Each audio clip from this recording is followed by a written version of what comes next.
Okay तो आज मैंने प्लान किया है कि मैं एसबीआई के ब्रांच में जाऊंगा related to my education loan और देखते हैं कि वो लोग क्या कहते हैं क्या नहीं कहते, क्योंकि of course education loan is very much important. Let's go. तो ये रही मेरी बाइक। से बहुत अच्छा। सारे लोगों को नहीं पता होगी, तो ये NS 200 ठीक है। है। बहुत दूर लग चुकी है इसको।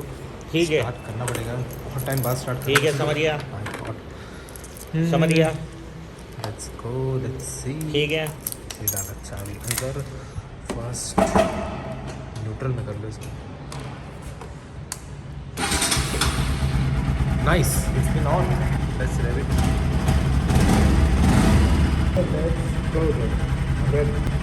वेट अ मिनट, तुम्हें नहीं लगता मैं किसी के जैसे तो दिख रहा हूँ? फिर थोड़ा टाइम ट्रैफिक में रुकने के बाद finally I reached my destination SBI। चलो देखते हैं अभी क्या होता है अंदर। हमेशा की तरह इनका लंच टाइम वापस चालू हो चुका था और मैनेजर के चेयर में कोई बैठा नहीं था। सोचा जाके बैठ लूँ, बट नो यार। कड़ी मेहनत करने के बाद दे वर लाइक तुम यहाँ शूट नहीं कर सकते, तो आई सेड ओके और मैं चल पड़ा अपनी दूसरी डेस्टिनेशन पे। हाँ, 100 सेकेंड वेट करना पड़ रहा था इसके लिए मुझे, बेटर नहीं। तो मेरा नेक्स्ट डेस्टिनेशन था स्टार बाज़ार। राइट में लोग हैं, हाँ लेफ्ट में भी है। स्टार बाज़ार कुछ अंदर से ऐसा होता है। यूजुअली मैं यहाँ पे आता हूँ क्योंकि यहाँ पे बहुत सारी चीज़ें अंडर वन रूफ मिलती है and it is like heaven for the non vegetarians, as you can सी।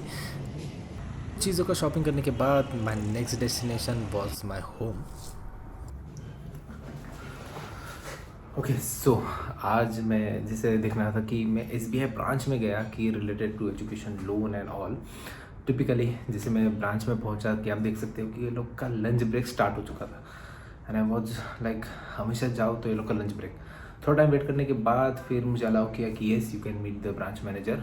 और जैसे ब्रांच मैनेजर के कैबिन में गया तो लाइक उसकी सीट पूरी खाली। पता नहीं वहाँ पे ऐसा लग रहा था कि कोई कैंडिडेट आया ही नहीं या कोई क्या मालूम क्या चल रहा था। थोड़ा टाइम बाद यंग गाय जस्ट केम। मुझे लगा कि कोई रहेगा, बाद में मालूम पड़ा कि वो ब्रांच मैनेजर था।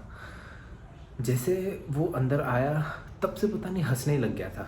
शायद से उसकी खुशी ख़त्म नहीं हो रही थी कि नया नया ब्रांच मैनेजर बना है, तो पता नहीं हंसे ही जा रहा है हंसे ही जा रहा है। तो मैंने कहा कि sir I want education loan ऐसे ऐसे। तो उसने प्री एज्यूम कर लिया कि US के लिए चाहिए, तो मैंने पहले कह दिया कि no not for US, for Germany and Canada. तो और हंसने लग गया, हंसे जा रहा है हंसे जा रहा है हंसे जा रहा है, पता नहीं। तो उसने मुझसे कहा कि लाओ पेपर लाओ। तो मैंने कहा किस चीज़ के पेपर? तो उसने कहा कि समथिंग फॉर मॉर्गेज और कोलेट्रल वाला। तो मैंने कहा सर कोई कोलेट्रल नहीं है, मुझे नॉन कोलेट्रल कितना लोन दोगे आप? तो उसने बड़े अच्छे से जवाब दिया। उसने कहा आपको हम 7.5 लाख रुपए देंगे। 7.5 लाख रुपए, सीरियसली। तो मैंने कहा कि दूसरा कोई ऑप्शन? तो उसने कहा कि FD वगैरह है। मैंने कहा हाँ हाँ FD है, अगर ऐसा देखा जाए तो 10 लाख की तक FD हम बना सकते हैं। तो उसने कहा कि ओके FD पे हम आपको 9 लाख रुपया देंगे। तो मैंने कहा 9 लाख? तो मैंने कहा फिर हम अपना खुद का पैसा क्यों नहीं यूज़ करें 10 लाख में से? वो बोलते हैं कि नहीं नहीं हम 90% ही देते हैं FD का, और आप यूज़ करोगे तो आपका पैसा यूज़ होगा और फिर हम करेंगे। मतलब लॉजिक बना ही नहीं। थोड़ा टाइम बाद फिर, मतलब थोड़ा टाइम नहीं, उसी टाइम मैंने पूछा कि फिर दूसरा ऑप्शन क्या है?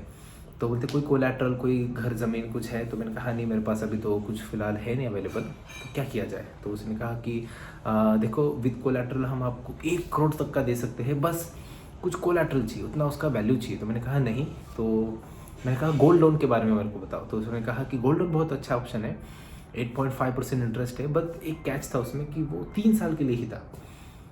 मैंने कहा मुझे एज ए एजुकेशन लोन 14 साल 12 साल तक का चाहिए, तो इतने साल का हम कैसे ला के दें?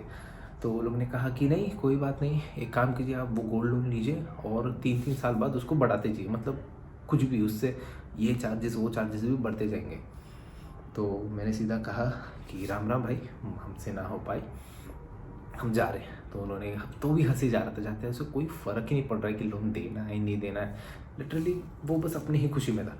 तो बस ऐसे ही था। और मैंने ये सारी चीज़ें अपने फ्रेंड को भी कही जिसके भाई ने SBI से लोन लिया था। ही वॉज लाइक कि यार दोस्त SBI से लोन मत ले, उसका प्रोसेसिंग टाइम बहुत स्लो है, ऐसा है वैसा है, तुझे अभी जस्ट निकलना है। तो उसने मुझे कहा कि उसका एक भाई था, उसने भी अप्लाई किया था SBI में, पहचान से हो गई। बस दिक्कत ये हुआ था कि उसकी फ़्लाइट का डेट पास आ रहा था और ऊपर लोन पास नहीं हो रहा था, बस बाकी सब हो रहा था। तो मैंने भी कहा कि ओके, तो ये था आज की कहानी SBI के ऊपर। तो SBI ने मुझे ये सब कहा है, ठीक है SBI से हम नहीं लेंगे। So next bank will be HDFC और समथिंग एल्स, लेट्स सी क्या होता है, एक्सप्लोर करते जाएंगे। अगर आपको मेरा वीडियो अच्छा लगा है तो लाइक से सब्सक्राइब कीजिए और जुड़ते रहिए। कुछ भी रहेगा तो कमेंट डाउन कीजिए और उसके ऊपर हम वीडियो बनाएंगे। नया चैनल है यार, शेयर सब्सक्राइब जरूर कीजिए। Thank you.